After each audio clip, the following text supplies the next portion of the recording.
Hey guys, welcome back to Horology Biology. So today on the video we are going to be stripping down and rebuilding an Omega Seamaster Professional 300 diver. It is the reference number 2254.50 with the super fresh, super nice broad arrow hands. This watch in my opinion is seriously underrated. It is becoming definitely more collectible and it is a super nice watch. It has the caliber 1120 inside, which is basically the ETA 2892-2 automatic chronometer movement. It is a nice movement to work on. So without further ado, let's strip this watch down, run it through the cleaning machine and rebuild it.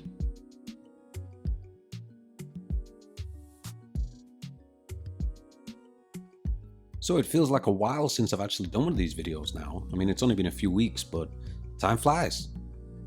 So, as it says, this is the Omega 2254.50. This is my personal watch, my sexy watch. Super fresh, super nice. I've been meaning to service this one for a while and I thought, why not do it as a video?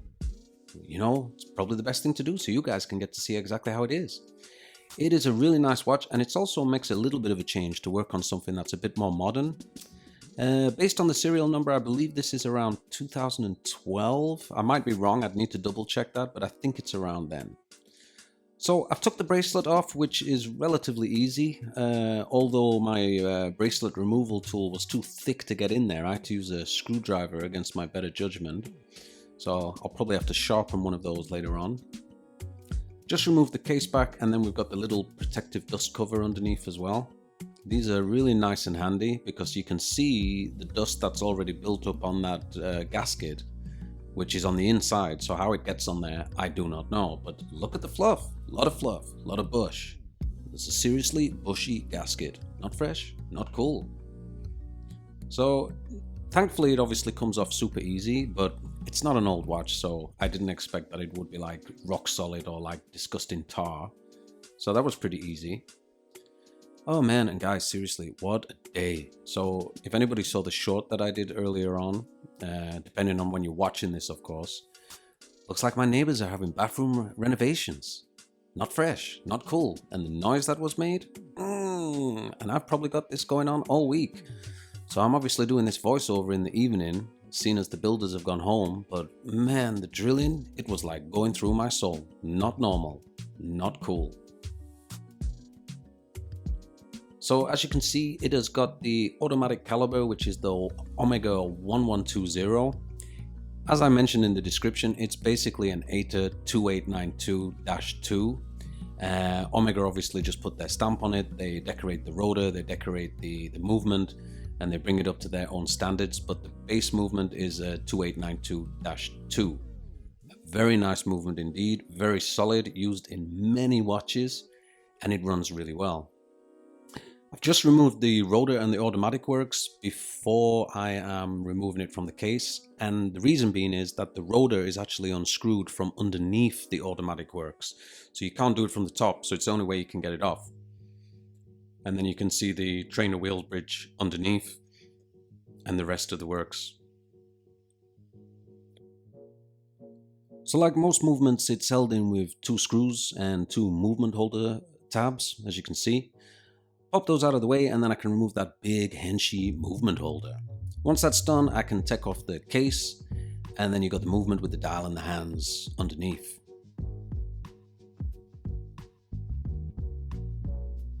And it's a really nice dial. Must admit, the lume on this thing, man, it's not normal. Seriously, you could see a small child in the night. Not normal. Super cool and super fresh. And the hands as well, guys. Seriously, those big, henchy, reproduced broad arrow hands. They like big sword hands. They just look so cool. Love them. So take an extra special care because it's such a beautiful dial, and obviously the hands as well, everything in perfect condition. Using a Presto tool with some plastic covering this dial, and I'm covering all of the dial. I mean, you guys have seen me do this before. I will cover the whole damn thing. I will smother it. Seriously, I don't want nothing getting on that dial. I know that you can get those little Bourgeon dial covers, but they only seem to cover a part of the dial. That's not good enough for me. No, sir. I want a huge plastic man sheet to cover my dial. I don't want nothing getting in there.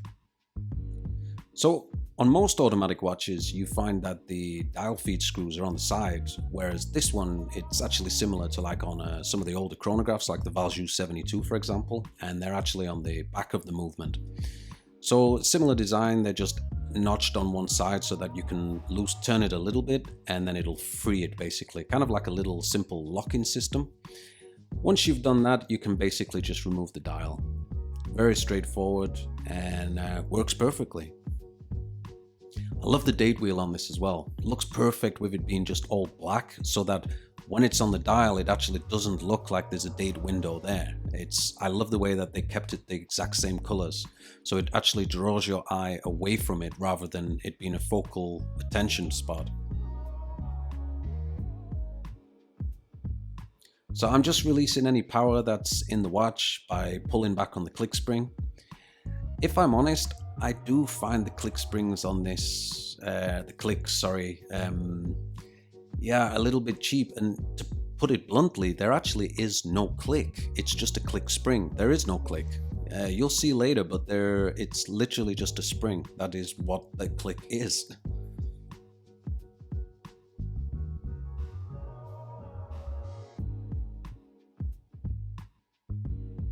So just taking the balance off, and I'll just put that to one side. And because it's a high beat, the hairspring is a lot smaller, let's say, if that's the right terminology that I'm using. It's not as long basically, so you actually find them a lot easier to manage. They're not as springy as like some of the older vintage watches. I'm not saying that you can throw it around a room and expect nothing to happen. No sir, that would not be fresh. You don't want that. But they are definitely a lot more generous, let's say, on the way that you can handle them.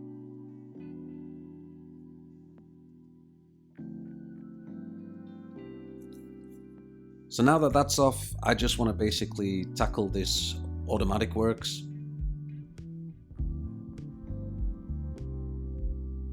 And as you can see, I've removed the rotor. The rotor is held on with 3 tiny little screws. And then the rest of the wheel mechanism has this small cock on top, which is just held down with 1 screw. And then you've got a set of 4 wheel systems underneath. And they pretty much all go in line with each other, as you can see. Some are jeweled, some are not.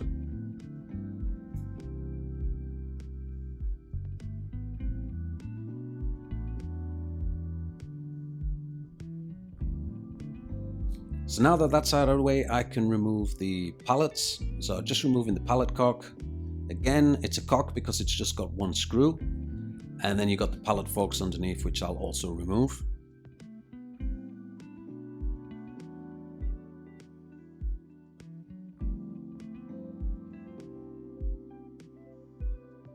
And now just removing the train of wheel bridge, which, guys, look at the size of it. It's so tiny. I must admit, I do love these train of wheel bridges because they're so easy to work with. I mean, you can see how close the jewels are. So lining things up is just super easy. And it's literally, I mean, technically you'd call it a train of wheel cock because it's only 1 screw. But yeah, I really do like the design of it. Really simple design, really elegant and small. It kind of makes it look a bit more futuristic. So now that that's out of the way, I can now tackle the barrel bridge, which is quite a bit bigger, as you can see. That's held down with 3 screws. Must admit, Omega watches, man, always their screws are super tiny. It's not normal. It's like they're in a competition to make those most smallest screws possible. But yeah, it is what it is. So removing the ratchet wheel, which lives on top of the barrel. Out goes the barrel, obviously the mainspring's inside as well.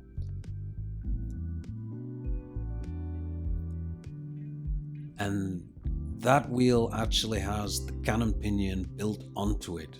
It's a fixed cannon pinion on the other side. And these can be prone to having problems, basically. It's similar to the mechanism on the Zodiac Seawolves. They have the Cal 70-72, and it's basically the same system.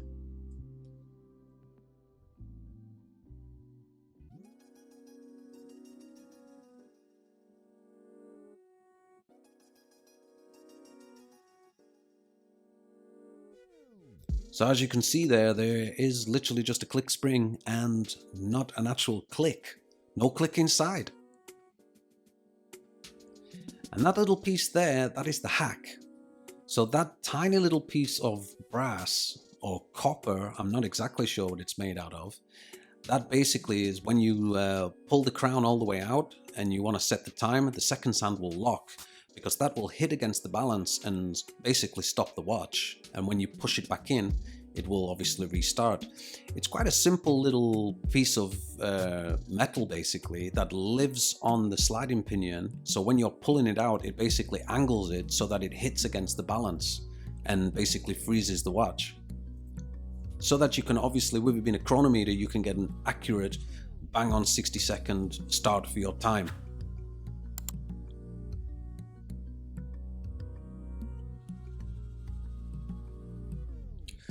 So now that that's all done, I flip the watch over and we can go onto the dial side.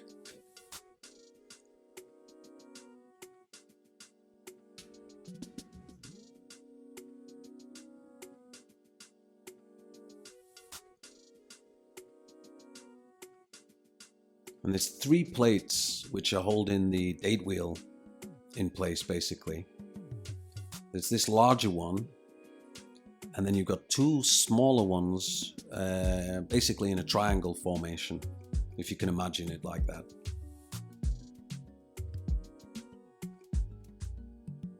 And this one I'm removing, which is over the keyless works. And then underneath there you've got the setting lever spring, which is pretty big as well. Oh, see it fly. And then underneath, obviously, you got the intermediate wheels, you got the minute wheel, etc. And on the other side, I'm removing one of the other plates, and the date lever is underneath, so that when the date changes at 12 o'clock, it's basically moving it in junction. But it does make a change to work on like a more modern movement, less prone to problems. Obviously, it's not as old, so things are not as worn as something from like 60 years ago, for example. And yeah, it makes a big difference. But I really like that date disc. I mean, look at it. That jet black with the white numbers. Super sexy.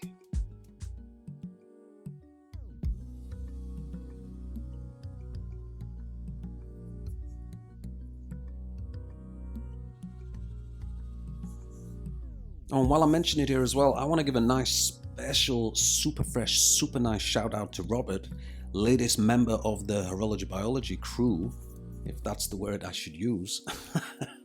Really appreciate that you're on board. Super thanks for joining the channel, and great to have you here.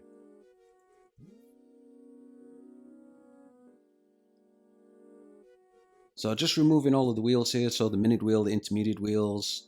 There was that fixed center wheel cannon pinion in the middle. That's also been removed. And then I can remove the setting lever spring. It's quite interesting as well. You see the spring tension is actually on the back of it, which you actually have to snap in and it clicks into the side of the movement. Super cool design. And then underneath you've got the yoke, and then obviously you have got the setting lever. Well, not a setting lever screw because there's no screw, but in principle, that's what it is.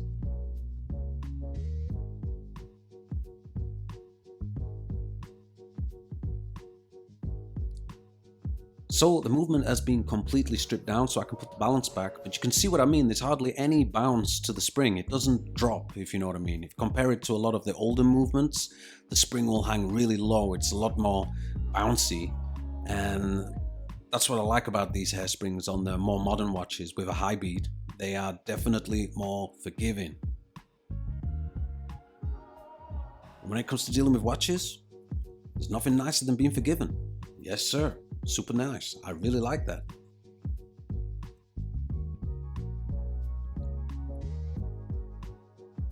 So now I can give it all a pre-clean. We've seen it before, so I've speeded it up super fast. Pegging all of these jewels with some pegwood, just making sure all the old grease and grime is basically removed. I go through all of the jewels on the components, all the different bridges, and make sure that it's all pre-prepared, ready for the cleaning machine. Cleaning machine is brilliant, but it definitely helps, and it is best practice to manually clean a lot of this stuff prior to the deep cleaning. So I just cracked open the barrel so that I can take out the arbor and the mainspring.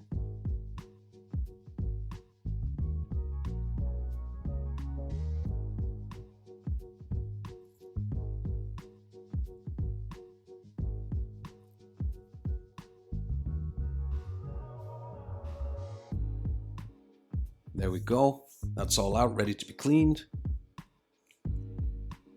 And I'll just manually give the barrel some pegwood treatment.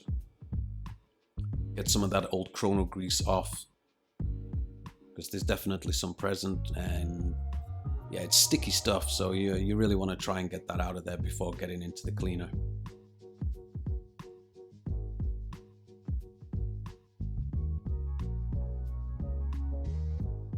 I also touch it up with some Rodico as well, which helps. So everything ready for the cleaner, so everything's getting popped into the basket. And we are nearly good to go. Also going to give the case some treatment and the bracelet in the ultrasonic. Get rid of all that man cheese, or that mat cheese, whatever you want to call it. There's definitely some cheese.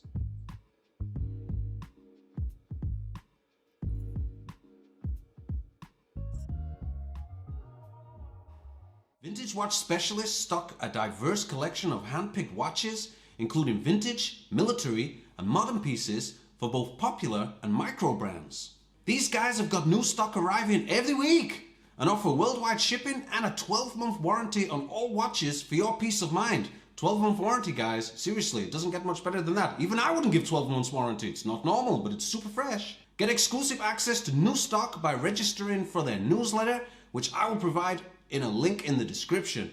You can also contact vintage watch specialists whenever you like for expert advice on your next watch purchase. So welcome back, guys, to the rebuild of this Omega Seamaster 300 Professional chronometer with the Omega 1120 caliber. So everything's out of the wash, all super clean. Just got the mainspring back into the barrel, and I'm just fitting the arbor on this, and then I will close it off with the little mainspring closing tool. Super fresh, those tools. Gone on about them before. You can pick them up super cheap on eBay. Cost you probably around $5, and I definitely advise getting one if you don't have one, because it's the cleanest way and the safest way of making sure that you close the barrel on the main spring barrel safely and securely in one even motion. So once that's done and that's out of the way, I'll move on to the jewels, and I want to basically lubricate the top and bottom capstones. And I remove the inkle block lever, and then I take out the capstones with a little bit of Rodico and separate the two, and then I can use a little bit of 9010 on there once I've applied some fixer drop treatment.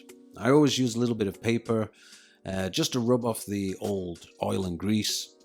And then I give it some, like I say, some fixer drop treatment, and then I can use some 9010, just a tiny little amount, just to lubricate it so that it's super nice and super juicy for the balance staff. And you need it. Balance staff like it's super juicy, but not too juicy, like mediocre juicy. And for something like this, yeah, it's definitely advisable to use a lube. Just a basic magnification's not good enough. No, sir. You need to get up in on that, and you need to see what you're doing. Naked eye ain't gonna cut it. Neither is one of those 3x zooms that I'm using for a normal strip down. No, sir. It's not gonna work. That's why you get my big mug shot and my desperately needed haircut in the shot. Speaking of that, super not fresh. My hairdresser that I've been seeing like for the last year and everything, man, she decided to go all selfish and everything, and she got pregnant. And now she has gone off on maternity leave. It's not fresh. So I don't know what the hell I'm going to do. I need to find somebody else, because my bush is getting seriously out of control. I mean, seriously, have you seen the state of these sides? Not fresh.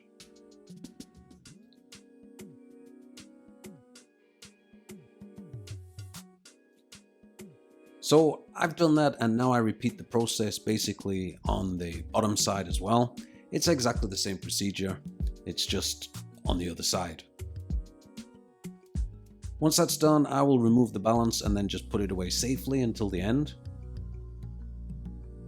So just adding a little bit of oil here onto this cannon pinion before I pop the wheel back in.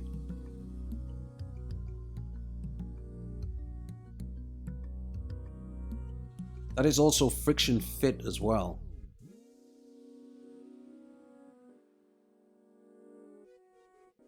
Oh, speaking of friction fit, if anybody tuned into the live stream that I did last Saturday with the Enica Valjoux 234, it was chronograph.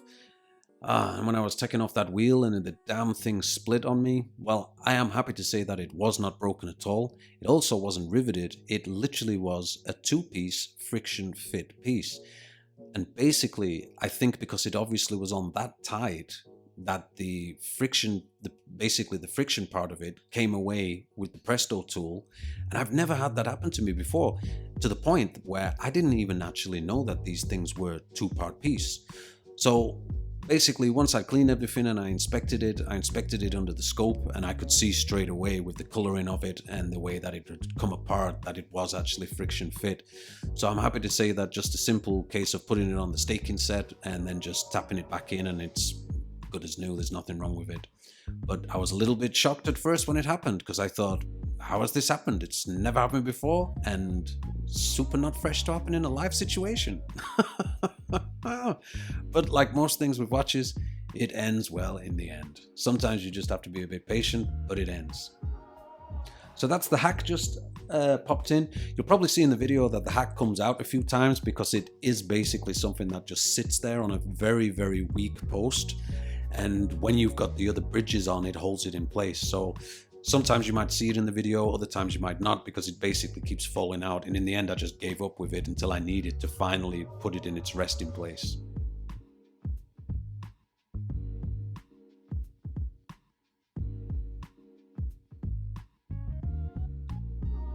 So just building up here the barrel bridge, and I'm just adding up all the crown wheels and the click spring, sorry, no click spring. Very strange. It works, but that is the only thing I find with this movement that I find, how do I say it, like a little delicate, let's say, because you can really feel it when you're pulling back on it to let the wind down on the watch. It doesn't feel very strong, let's say, because it is just literally a very thin piece of metal, so you need to be careful with it. It's a very simple design, but it does obviously work.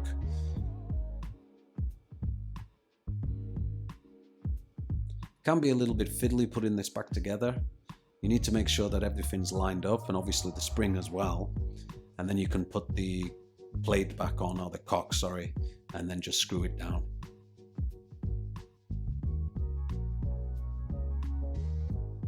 Guys, if you are enjoying what I'm doing with the Horology Biology videos, I would super appreciate a like on the video.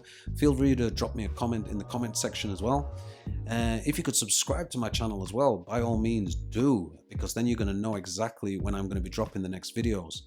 I also do have a Horology Biology membership program. There's a blue button that says join. If you click on that, it'll give you a small presentation video of yours truly telling you about all the juicy goodness that you get in the membership program. And of course, it is under no obligation, but it is completely up to you. Things like that really support the channel. So if you did decide to join, I would be super appreciated. And of course, I would make sure, just like I did with Robert, to give you a super special, super nice, super fresh shout out on the channel.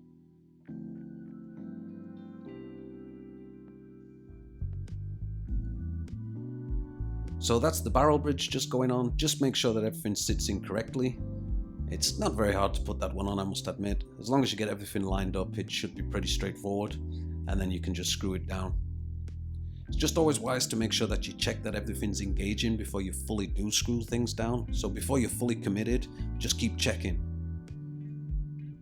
I assume it's like getting married, you know, you want to really kind of check that situation first before you take the final plunge, assess the situation, make sure that you've not done everything before you screw yourself down.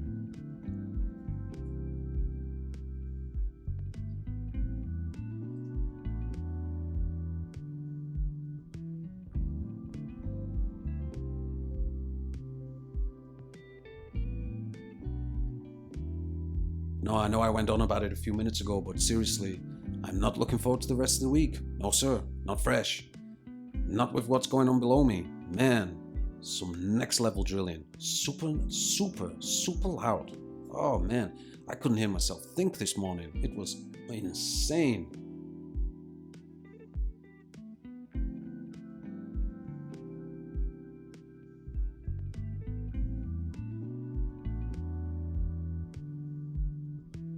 So I'm just popping in the winding pinion, just added a little bit of 9504 to that, which is a blue grease.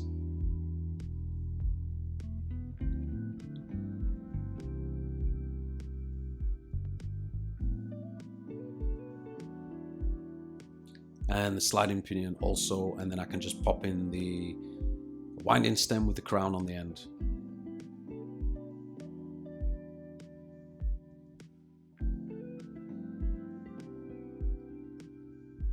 Just a little bit of oil where the setting lever screw is going to go.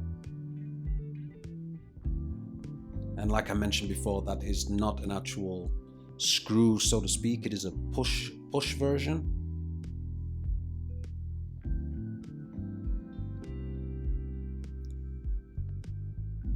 And now I'm just continuing building up the keyless works.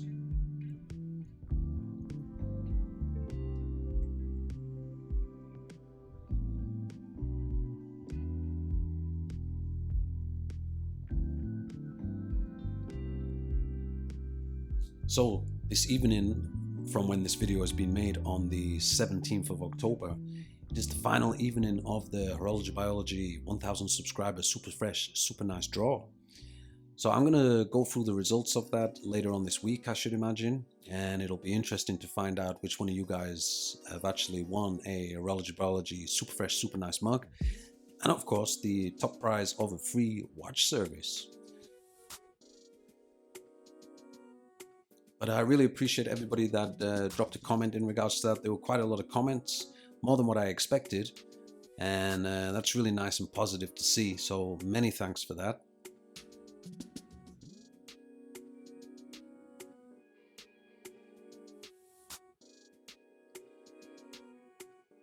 So I just put the setting lever in and just making sure that I engage it with the spring. The spring is actually connected to it, and I'm just making sure that I engage that.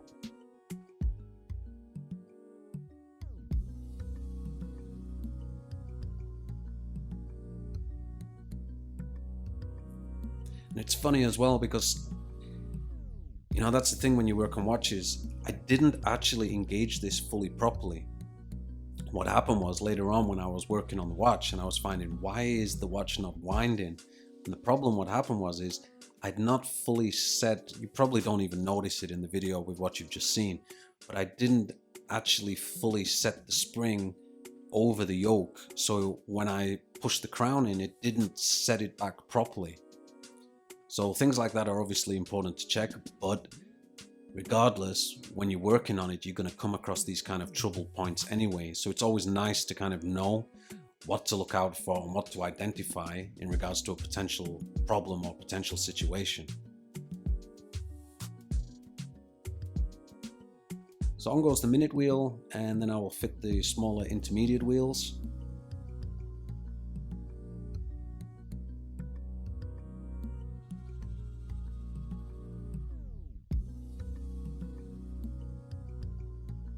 Just again checking sure that everything's engaged and looking juicy.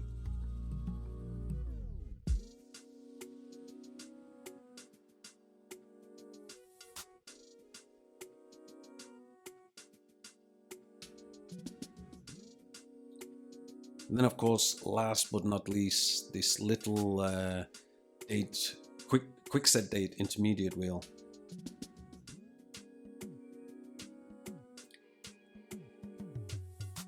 And you can see it's got those two little arms on the top of the wheel, and they connect against the date disc to basically push it over to the next date.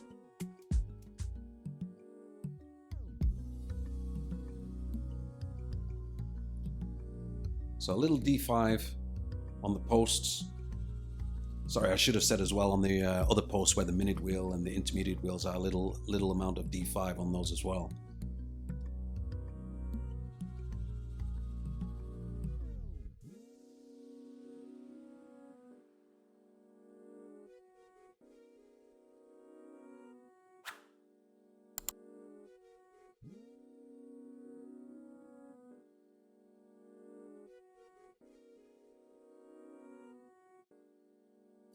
The other thing I was going to say as well, I'm not sure if you guys have noticed this or not, but for those guys that were desperate to get hold of a mug, I do actually have them for sale on the HB channel as well. So there's super fresh, super nice mugs, there's the juicy and moist mugs, there's the tweezers and stuff mugs, a lot of mugs.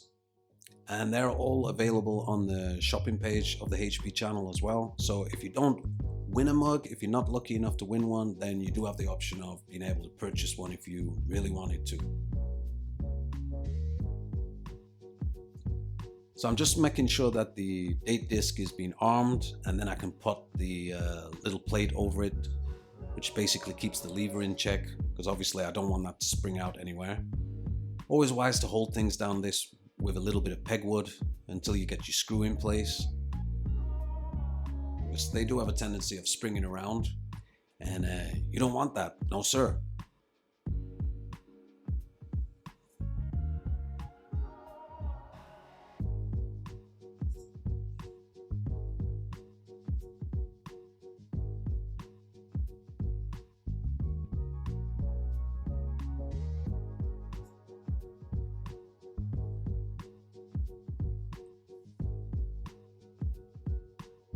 The decoration that they've done on this movement to say that it is a 2892 ATER movement, which is a very common movement, it does interest me that they do put so much extra decoration on a movement that probably 9 out of 10 customers will never ever see, because it's a closed case back anyway. And also what you're looking at here is the dial side, so even a dial is covering what you're seeing. So it's only people like myself that get to see something like this. So as I mentioned before as well, like you can see, there's 3 plates which will actually hold this date disc down. Just keeps it secure. And then once everything's on, as you can see, I just want to basically touch it all up with some Rodico. Any excess oil, excess grease, it's always best to clean up your work. If you have used a little bit too much, it's not a massive problem as long as you do take account for it and clean up your mess. And sometimes it happens where you do use a little bit too much, so it's always wise to clean it up. So as you can see here, I'm just lubricating the spring just a little bit, and then I turn it halfway. It's just to basically allow a very small amount of lubrication for the quick set, so that each tooth gets just a little bit of oil. Little 9504 as well on the setting lever. Obviously I've used a little bit too much there, but again, like I said, I'm using Rodico, so I'll clean off the excess in a minute anyway.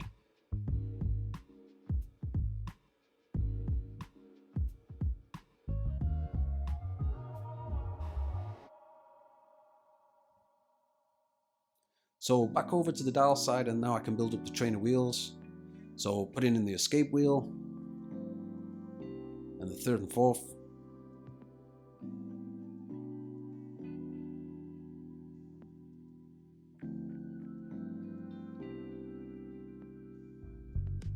Now, I do like working on Omega movements. I mean, I love working on Enikers, but I've also mentioned this before. If I had to choose between the two, yeah, the Omegas, they're definitely a better quality. They really are. But what you find as well on these more modern movements, the pivots, they do seem a lot smaller, like a lot more delicate. So once you've all got those in place, making sure that they're all in their own corresponding jewel holes, then I can put on this train of wheels cock. And as you can see, it's not a very challenging one, because the pivot holes are so close to each other and you've got access to each wheel, so you, if need be, you can just nudge them in place. It's very rare that you get a bridge or a cock like this, basically. Usually at least one of the wheels will be hidden from you. So it's very nice that you get one like this where it's all close together and they do pretty much align quite easily.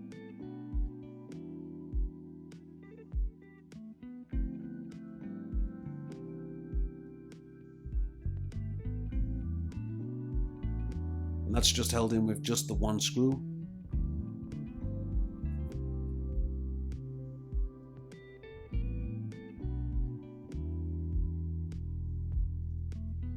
But I'm curious, what's your thoughts, guys, on this Omega Seamaster 300, the 225450?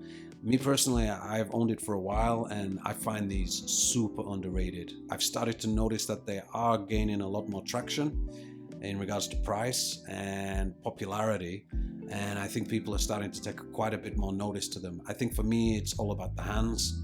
The hands make a big difference, and of course those big buttons on the dial itself. I mean, you've got that big reverse triangle at 12, boom, and the loom is, man, it's biblical. It's so bright.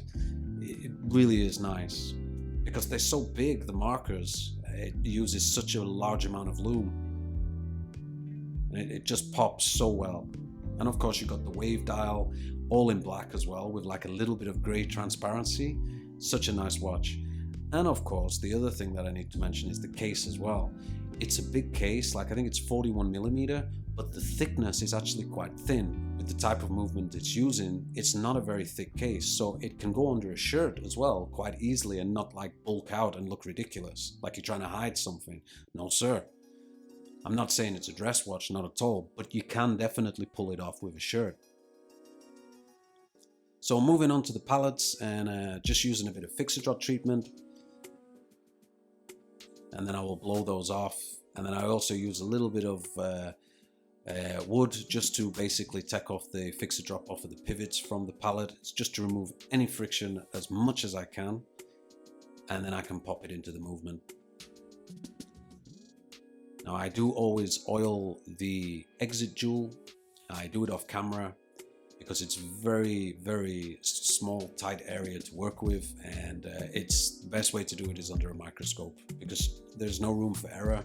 You want to hit the end of that jewel and you don't want to hit anything else basically, and there's not a lot of room to work with in there.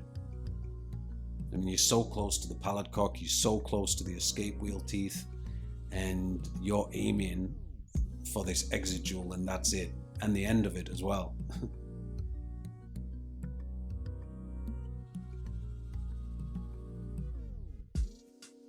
So now that that's all in place, I can basically build up the automatic works.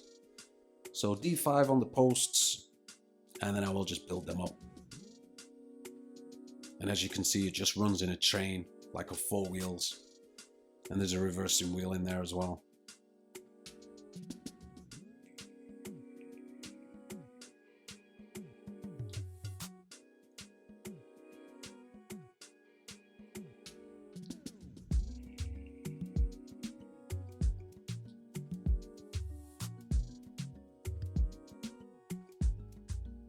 It's nice that they use a different variation of colors with the wheels as well. You know, you got some brass wheels, you got some silver looking wheels. And again, these are parts that 9 out of 10 people will never see anyway. But it's always nice to see things like this when you're working on it. Just creates a little bit of difference.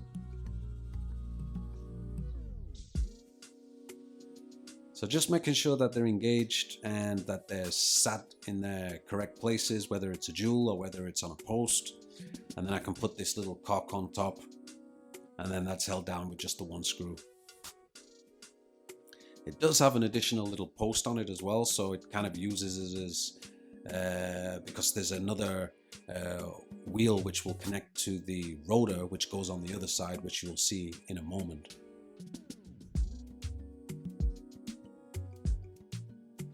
So again, once you've got it in place, hold it down with some pegwood until you've got your screw in place. And now I'm just adding a little bit of 9010 to the jewels on the back side, because obviously I'm not going to see them again once it's put in place.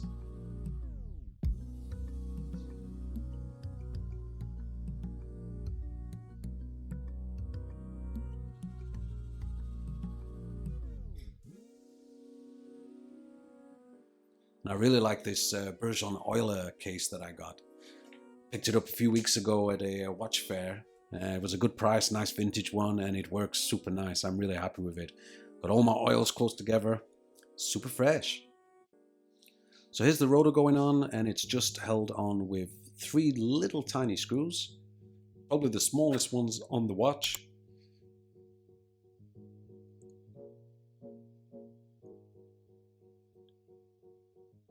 And also greased up the bearings as well on the rotor.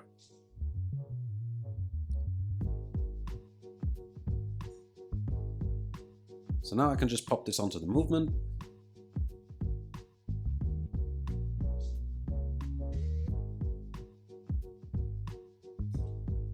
And if I'm honest, this is probably one of these things that I should have done when I cased it up. And the main reason is because you have a rotor now which is obstructing me from doing certain things, which is not fresh.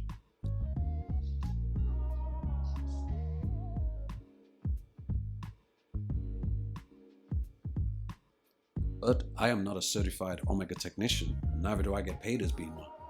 So things happen. So that's held in with 3 screws, 2 on one side and then 1 on the other side.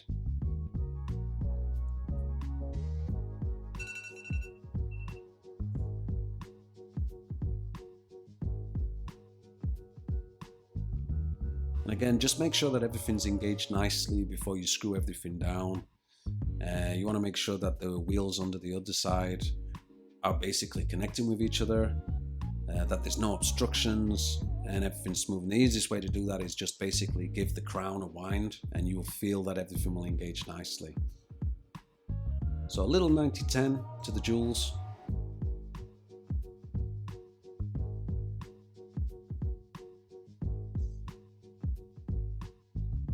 And also this last gear, which will basically connect the rotor, as you can see, and that will connect to the underside of the automatic works. And that's held in with a little clasp. Looks like a little wrench. It holds it from the underside, and then obviously it's just held on now with 1 screw on the top side. Also a super tiny screw as well, I might add. Seriously, Omega, they love their tiny screws. It's not normal.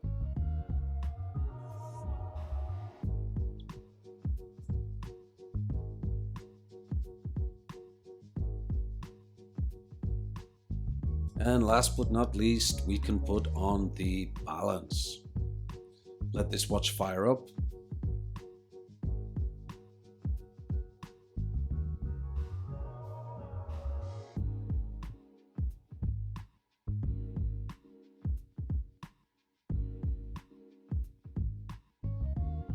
There we have it, guys. See the speed of that thing.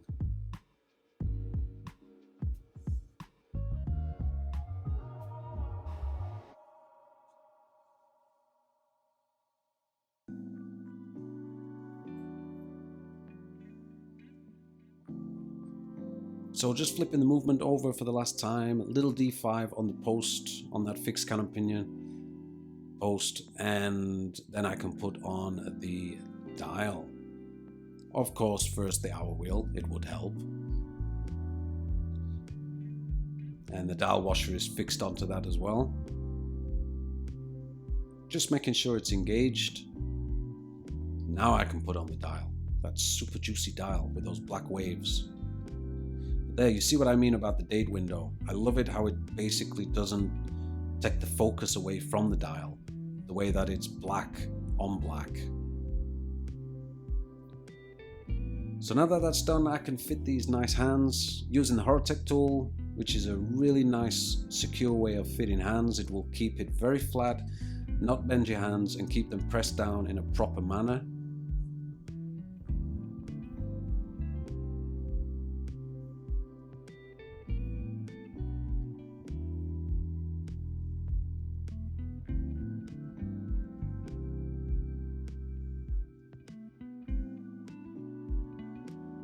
First I put on the hour hand, making sure that you've aligned your date as well, and then you put the hour hand on a 12 so that it snaps over at 12. You want to make sure that you do that right, because it's a date watch.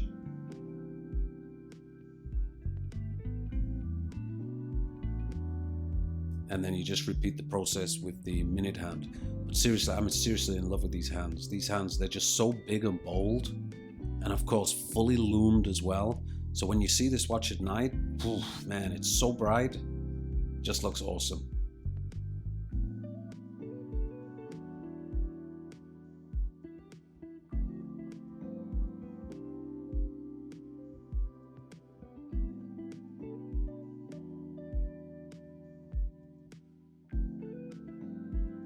And last but not least, get on your seconds hand.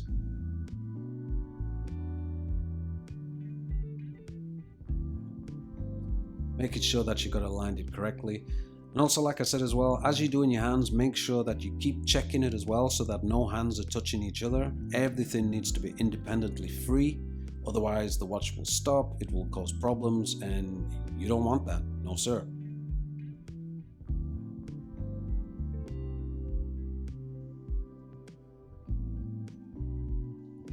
So quick blow to the case and I can pop that back on. Flip it over. Make sure that it's all engaged correctly, which it is. And then I can pop in the winding stem with the crown.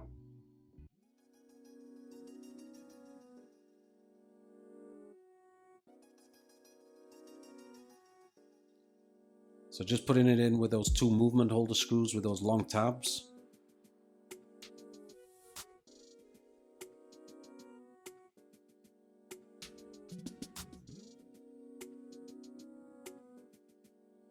And it's also a screw down crown, this, by the way. Forgot to mention that earlier on. It is a screw down crown, with it being a diver, or a professional diver, let's say. Not that I would wear it for like 300 meters, hell no.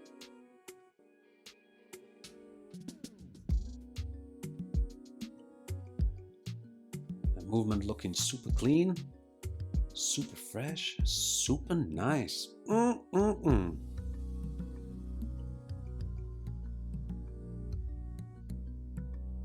So with it being a chronometer as well, it obviously goes through rigorous testings at Omega, especially for different positions. So you should test it in, they say, 5 different positions it gets tested. It also gets tested in different temperatures as well. So certain heats, certain levels of cold, and they want to see how the watch performs in regards to situations like that. So just fit in a new gasket as well, and I'm using some gasket grease. You can buy those relatively cheap as well, those little tubs. They're already lubricated. You can put your gasket in and then just twist the lid against the case and it'll lubricate all of the gasket for you. And it makes it easy to fit and also keeps it more supple. So quick jack on the Timergrapher, and bear in mind we've done no regulation whatsoever. And the results are kind of fresh from what you can see. 0 beat error. Amplitude's pretty high. It's okay. And of course I will adjust everything later on. It's not something that I do straight away. I've always said that. It's best to leave it at least 24 hours, let the oils all settle in, etc. So these are going to be my Omuugar temperature testing. So we'll do the heat test. Oof. Make sure that the watch still works up to 230 degrees. Yep, still works. Super fresh, super nice. Okay, let's do the Arctic condition testing. Minus 18 degrees. Yep, still working. It's also super fresh, super nice. Officially passed. Yeah. So I can put on the dust cover. And last but not least, I can put on that case back. The seahorse on the back.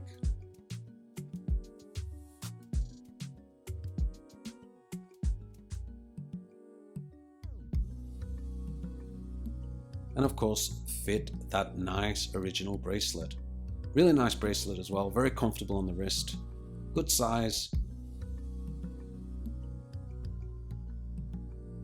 And it's relatively easy to fit as well, considering it is a fixed piece. It is relatively easy.